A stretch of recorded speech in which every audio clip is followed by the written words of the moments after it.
पाठ का मूल संदेश है, अपने प्रभु ईश्वर का स्मरण किया करो। वह तुम्हें संपत्ति एकत्र करने का सामर्थ्य प्रदान करता है।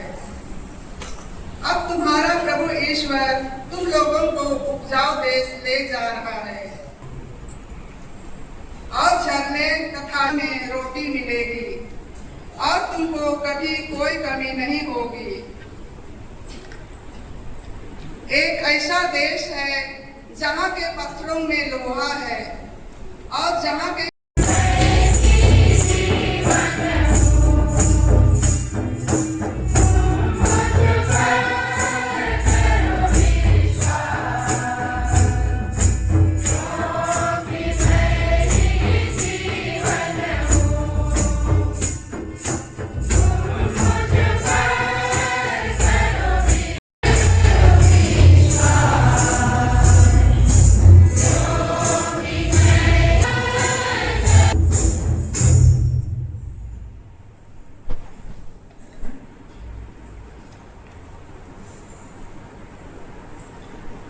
दूसरा पाठ तिमोथी के नाम संत पौलुस का पहला पत्र, अध्याय 6, पद संख्याएं 6 से 11 और 17 से 19। आज का पाठ का सारांश है, धनियों से अनुरोध करो कि वे नश्वर धन संपत्ति पर भरोसा न रखें,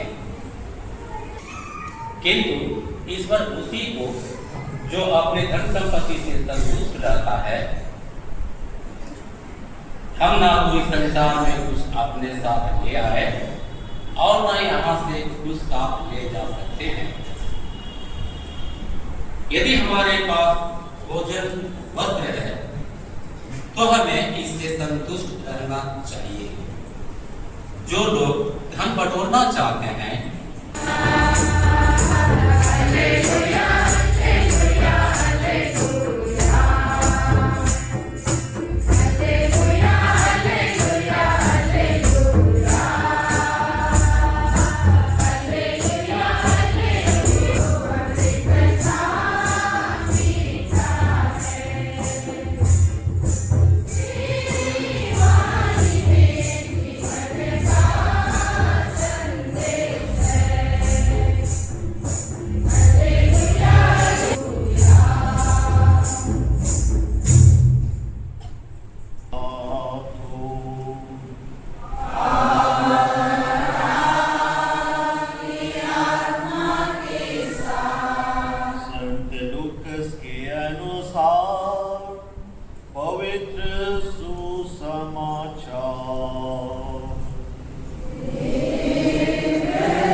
यीशु ने लोगों से कहा,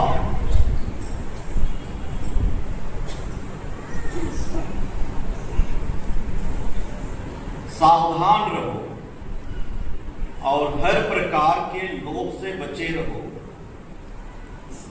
क्योंकि किसी के पास कितनी संपत्ति क्यों ना हो, उस संपत्ति से उसके जीवन की रक्षा नहीं होती। फिर यीशु ने उनको यह दृष्टांत सुनाया। किसी धनवान की जमीन में बहुत फसल हुई थी।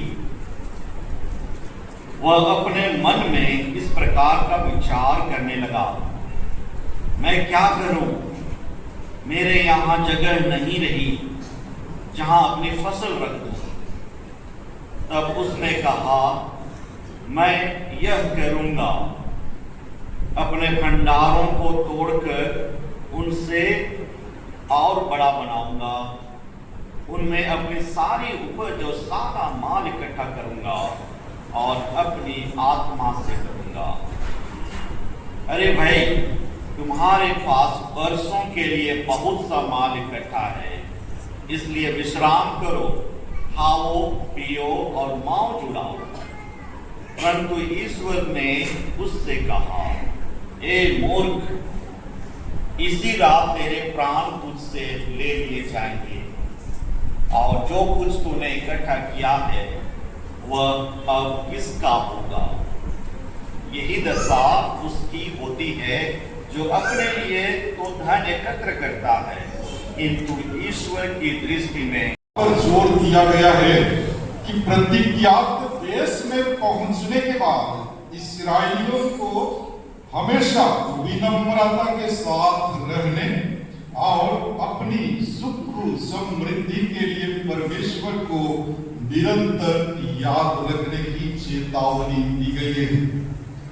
नबी मूसा इस्राएलियों को उस विशाल एवं भयानक मरुभूमि के अनुभव की याद दिला रहे हैं जहां उन्हें परमेश्वर के मार्गदर्शन, जल और मन्ना के लिए ईश्वर पर निर्भर रहना पड़ा था।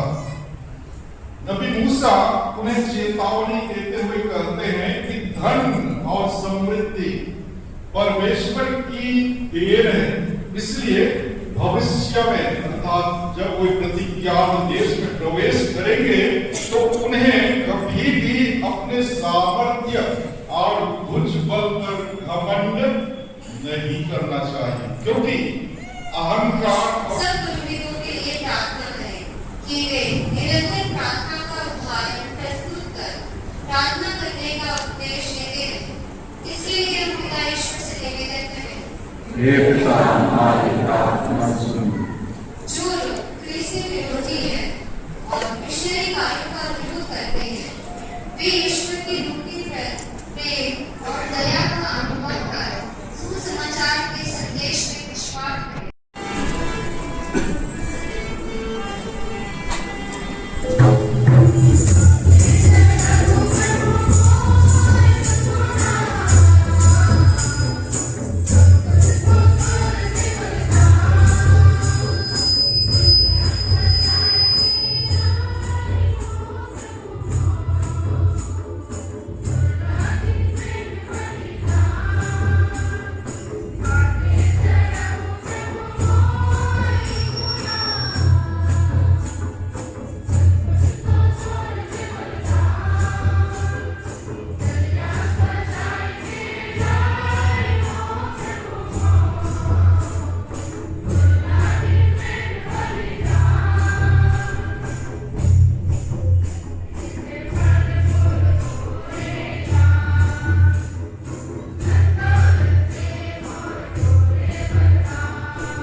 से सभी प्राणियों को जीवन तथा पवित्रता प्रदान करता है।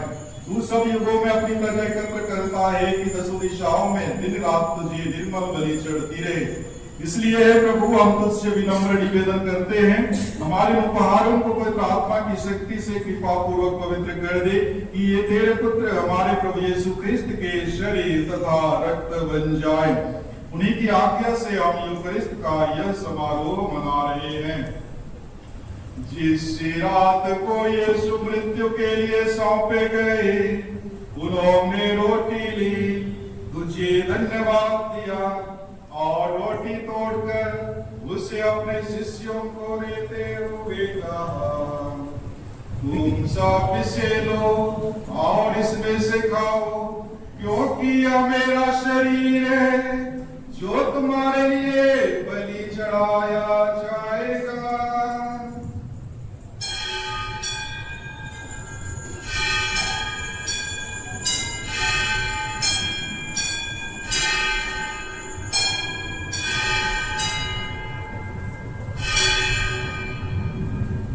इसी भांति भोजन के बाद उन्होंने कटोरा लिया, तुझे धन्यवाद दिया और उसे अपने शिष्यों को देते हुए कहा, तुम सब इसे लो और इसमें से पियो, क्योंकि यह मेरे रक्त का कटोरा है, नवीन और अनंत व्यवस्था कर रक्त, जो तुम्हारे और बहुतों के पापों की क्षमा के लिए पाया जाएगा। तुम मेरी स्मृति में यह करो।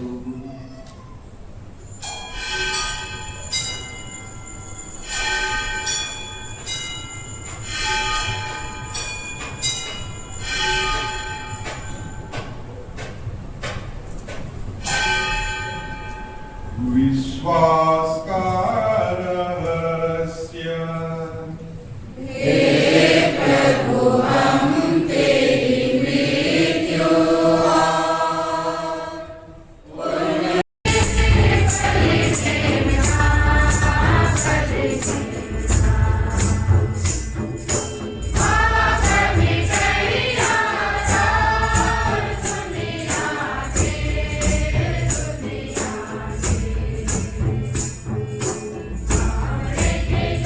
देखिए ईश्वर का मेवना, ये देखिए जो संसार के पाप हर लेते हैं। धन्य हुए जो मेवने के भोज में बुलाए गए हैं।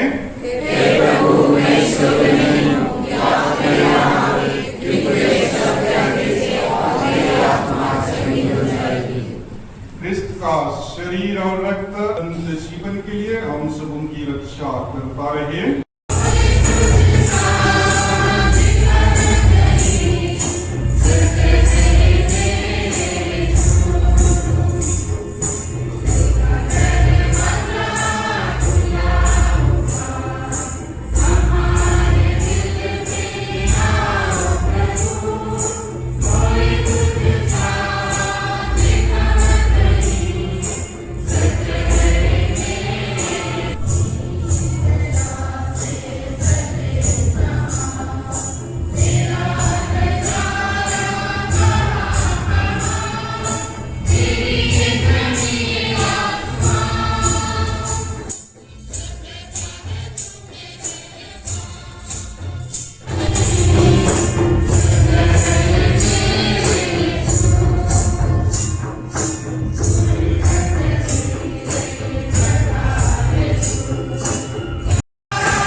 उत्पन्न हुआ।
जय खुश परब।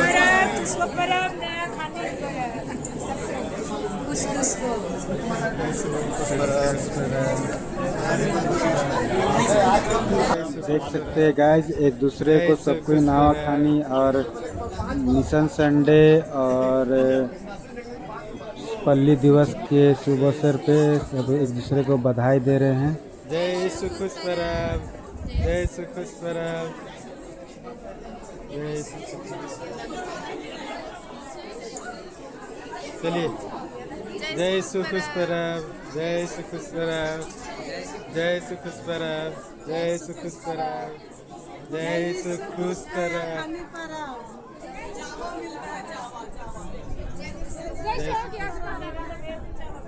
चलो, जय यीशु खुश परब, जय यीशु खुश परब, जय यीशु खुश परब।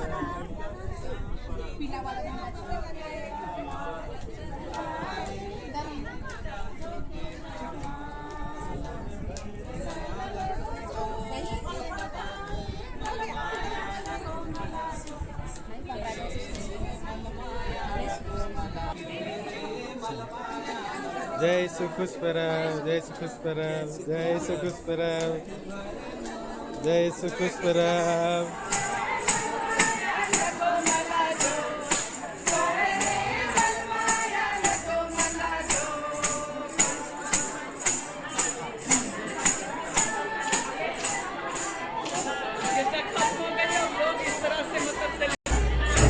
जय यीशु फादर खुश परब।